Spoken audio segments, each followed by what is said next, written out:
quality, you've heard me say over and over again, not all body shops are created equal. Yeah.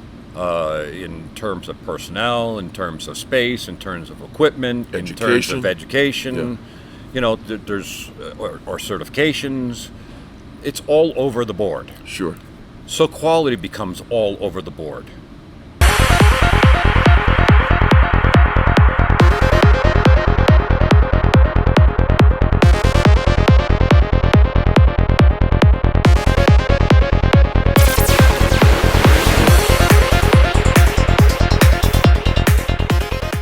Hello, everybody, and welcome back to another episode of The Airing of Grievances. My name is Eric Reamer. That's Robert Grieve, and we are ever so grateful that you are here with us today. Now, if this is your first time, you know the drill. Just hit the thumbs up button. Rob always tells us when to do that. Just do it now. Right now, right? That's a good thing. And some of you have been lacking, by the way. Some of you have been lacking. You know, our last week's video got over 600 views. And I don't think we're near 600 likes, but we'll work on it. Also, if you appreciate the work that we're doing here, we would love to have you as a subscriber to the channel. Again, it doesn't cost anything, but just go ahead and click that red subscribe button and the notify bell if you want to be notified every Saturday morning at 9:30 a.m. here in the Mountain Standard Time, when we post another one of these airing of grievances. And before we get into what we're going to do here, Robin, first I suppose I should say happy Saturday to you. Happy Saturday to you, my dear friends. Happy Saturday to you. Thanks for tuning in. Let's set the reason behind this channel. We tell people that this is consumer focused. Now, we have a lot of folks who are in the industry. We appreciate all of you. Absolutely. Collision industry has got some real rock stars, and many of you show up every single Saturday, and we're grateful for you. But why is it important to tell the consumer, or peel the curtain back, I should say, in this industry for the consumer to you? Why? Safety is the number one reason. Yeah. We want to make sure that you and your passengers are safe and the vehicle's operating as designed. Yeah. And, all the rest of that. It's not about necessarily the paint doesn't match so well or something like that. The old term, paint never killed anybody. But if the paint doesn't match too well, or there's dirt in it, there's runs in it, there's imperfections in it, and so on and so forth, it starts to make you wonder, if they didn't care about what you are going to see, how much care went into what you don't see. Yeah. I think it's really an important point to make, and I know that was off script, but I wanted you to kind of address it because, folks, these videos matter, and we're trying to help. We're trying to help best we can. We've seen over and over and over again, and last week's video, if you haven't watched it yet, go after you're done with this one. Go take a look. I'll put a link to it back in the description box below.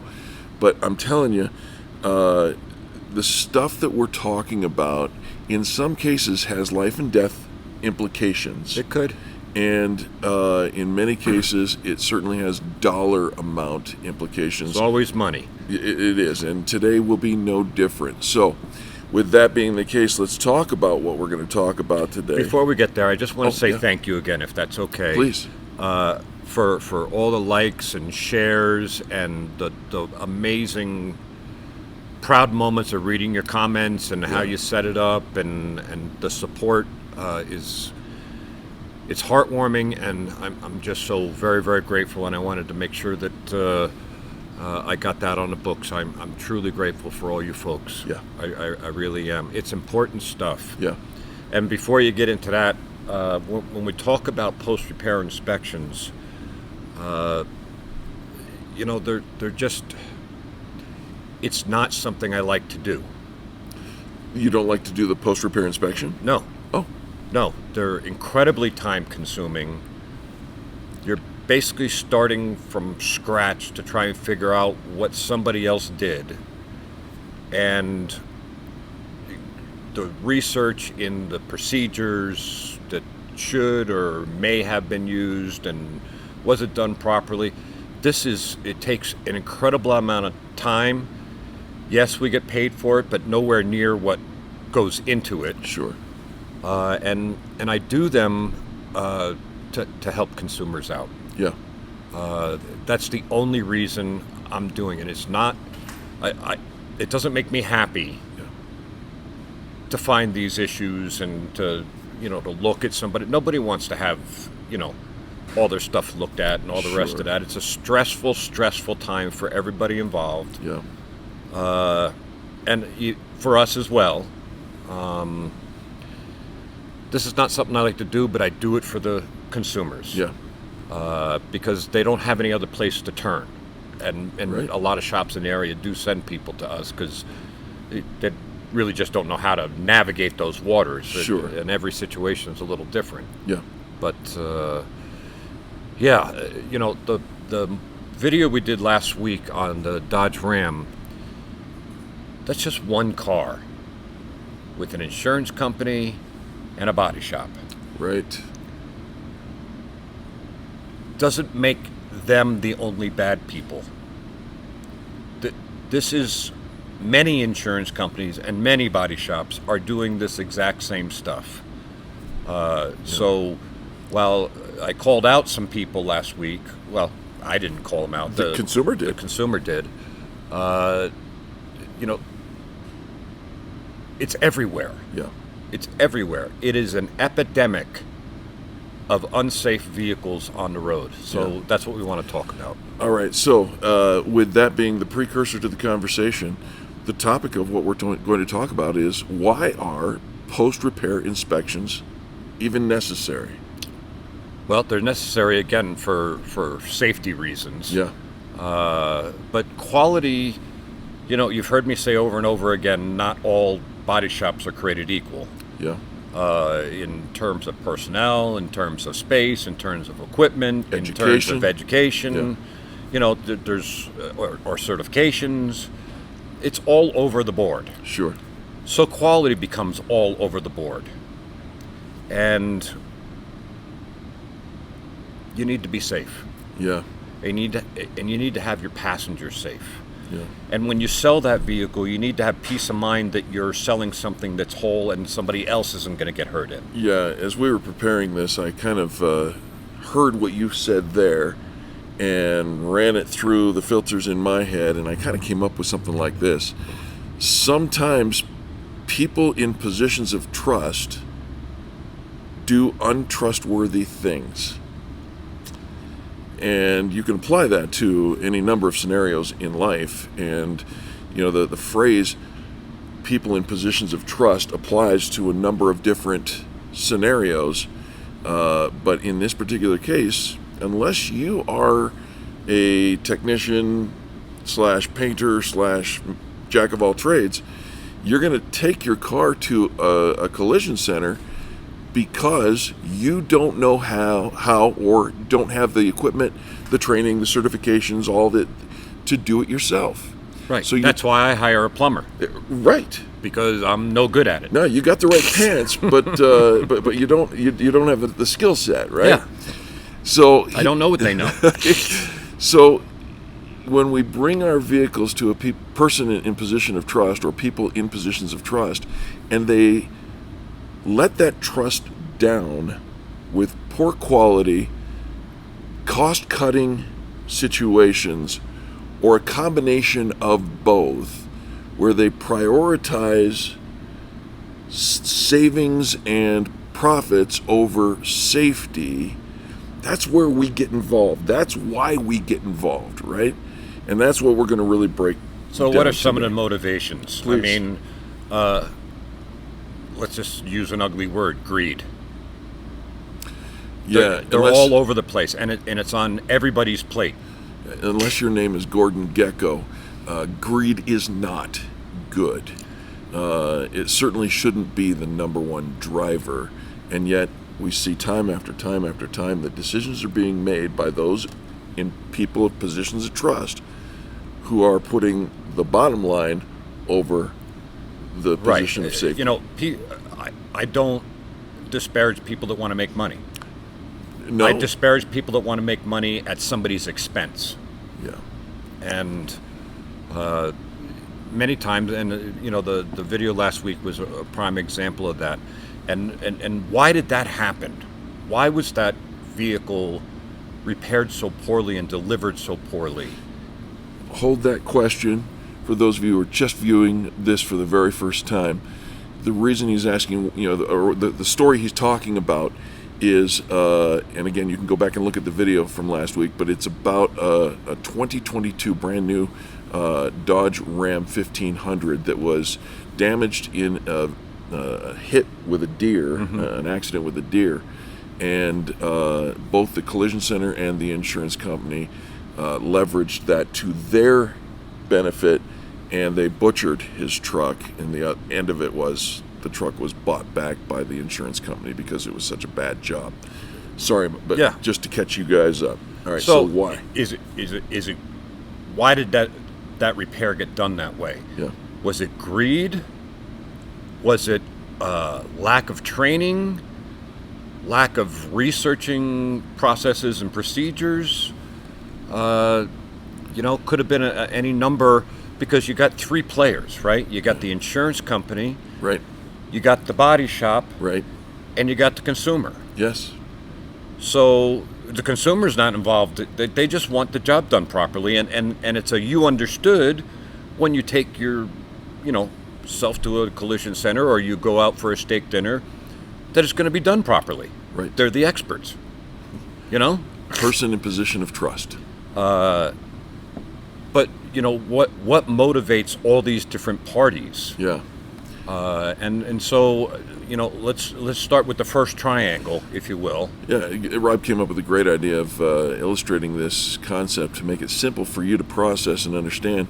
And the first triangle is here, and as you can see, it's a bright red color, and there are the players are in position, but this is not the normal position of a triangle as we normally think of it in a stable sense. Right.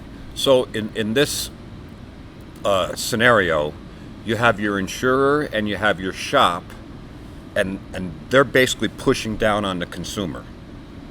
Now, they could be pushing down a great job, or they could be pushing down a not so great job. It's true. But what are the motivations?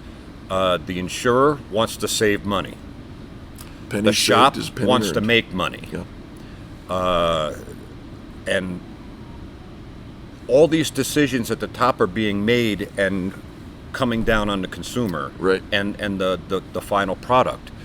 In this particular case, let's just say that insurer and shop have a contract with each other. A partnership called DRP, Direct Repair Program Partnership. Yeah. It's only my opinion. Okay. But this is not an ideal setup for you, the consumer. So if you call your insurance company and they give you a list of shops to go to, and you go to the shop that's on the list, here we are at the top. Yep. Insurer, I have a contract with this body shop. Right.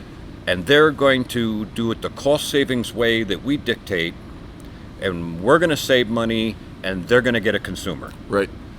And again, you're at the bottom of this. Yeah, you're not even in the conversation at this point. It's just you're the pawn that we're feeding to the partner. Yeah. So meanwhile, both those people are supposed to be serving you, because you have an insurance policy that you pay for, and the shop has an obligation to fix your car properly and retain the value of it to the best possible way, right. and make sure that the safety features are all functioning as designed, and right. so on and so forth. And so, this scenario is not an ideal scenario for you, the consumer. All right, so paint us a picture where it might be a little bit better. Well, let's move the players around a little bit, and Okay. let's just say the consumer's at the top, Yep. along with the shop and the insurers at the bottom. Okay. That would happen if you found a body shop that is going to work for you, that does not have a contract with the insurance company, and they are solely dedicated to you and your vehicle. Yeah. And their contract is with you only. Right. So now you and the shop are working together to make sure that your vehicle is repaired properly, and you are an active participant. Yes. We've talked about that before. And the insurer is at the bottom. Right. Now, they have big arms. They know how to push back up real well. They certainly do their very best to do that. But if you have the shop that's in your corner, yeah, and they have all sorts of other resources to keep the insurance at bay, and again, there's good shops, bad shops, good insurers, bad insurers, all the rest of that. Of course. This is a better situation. All right. And then there's one other scenario that we want to talk about. Right. Which is the best scenario for you, the consumer. Okay. And we flipped the triangle. Back to its stable condition. Right, where you are at the top. Yeah. Where you should be. And these other two people are working for you. Right. And the best scenario in that particular scenario is that the shop does not have a contract with the insurer. Yeah. So now you are in charge of this thing because it is your car. Right. And you get to make the decisions on what kind of parts are used and so on. And if you need help, you can always reach out. Yeah. But you can, if you have a shop that is advocating on your behalf right. for all OEM parts, the right scans, the right equipment, looking up the right procedures, all the rest of that. And they're working alongside of a really good insurer that isn't pushing back on that. Yeah. But even if they are, you're at the top. You're directing what's going to happen to my vehicle and who's doing what. And one of the ways that you can direct, again, you get into an accident, all you want is to take it to somebody you can trust and fix it. But one of the ways that you can be that conductor is to educate yourself, or allow us the honor of educating you in the procedures and processes that go on behind the scenes. That's why we make these videos. Yeah. Right? We got how many of them? I think there's 115 or something like that. 16. Yeah, and they're all built for you to understand a little bit of what's going on behind the curtain and the potholes that you may be, about to experience or go through. Some of them talk about, before you have the accident, getting the right insurance and all the rest of that. Some of them, after you've had the accident, now you're in the who's going to fix my car and how's it going to be fixed. Right. And then some of them are for after it's all fixed and something just is not right. And in the last video, I mentioned you as a consumer can walk around the car and see the same things that I saw, which, let's just say this gentleman did that and took it back to him and said, hey, these bolts are loose and what's wrong with my fender and the hood, the gaps and so on and so forth. They may fix all those things. You're not supposed to be the quality control person here, by the way. Right.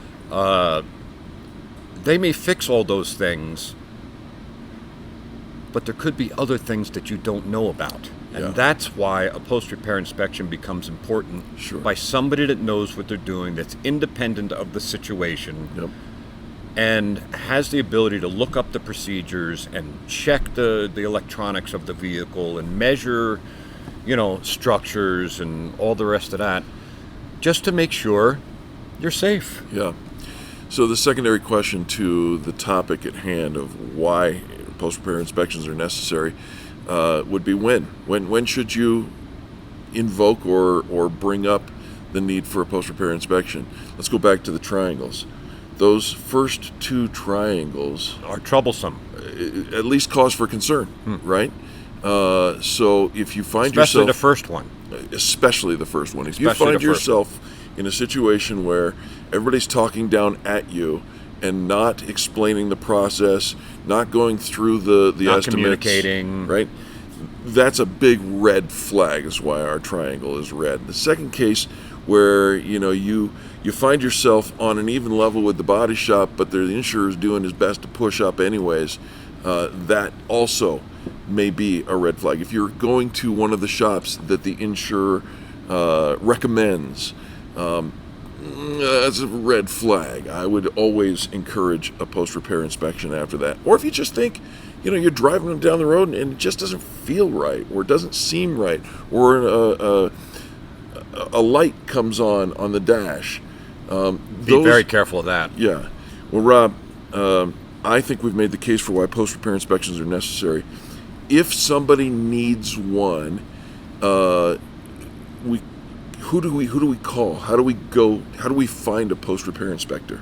Well, you can look on the internet, or you can give us a call. There's people all over the nation that I have a great relationship with, and we're happy to get you in the right direction best we can. We had a guest call this week, actually emailed, off of our theft and recovery video. I'll put a link to that down there. Yeah, because their insurance company said we will not pay to drug test this vehicle. And I walked her through all the different ways that you can get this done, and you just keep me posted in the thing, and we will get you taken care of. Yeah, it's like over 95% of the people who have their car stolen and then recovered have drug-related problems. Yep. And some very serious problems. Yep. All right. Rob, thank you for this. Yep. Thank you for what you do. Thank you. And especially thank you. Do me a favor. Do us a favor. Share this. Share this out with your friends. Share it on social media, LinkedIn, Facebook, Instagram, any of those Yeah, we're things. just trying to get the word out to consumers before they have the problem. Yeah. That's really the essence of this. That's it. We appreciate you. We say to you, happy Saturday. Happy Saturday, my dear friends. Happy Saturday to you. Hope you have an amazing week, and I look forward to seeing you next Saturday.